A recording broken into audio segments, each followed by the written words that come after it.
Syederalun bencana alam gempa bumi besar berkekuatan 7,2 magnitudo mengguncang wilayah Papua Nugini pada Senin 3 April 2023 dini hari. BMKG mengungkap belum ada laporan kerusakan akibat gempa yang juga terasa hingga ke Jayapura, Indonesia. Kepala Pusat Gempa Bumi dan Tsunami BMKG Daryono mengatakan, gempa besar itu tercatat dengan baik oleh jaringan seismik BMKG. Ia mengatakan hingga saat ini gempa dengan mekanisme geser atau strike slip ini belum ada laporan kerusakan dan korban jiwa.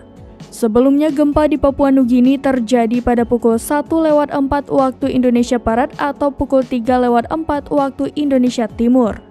Adapun pusat gempa berada di 4,44 lintang selatan, 143,0,5 bujur timur, yang berarti gempa berada di darat 115 km barat daya Wewak, Papua Nugini.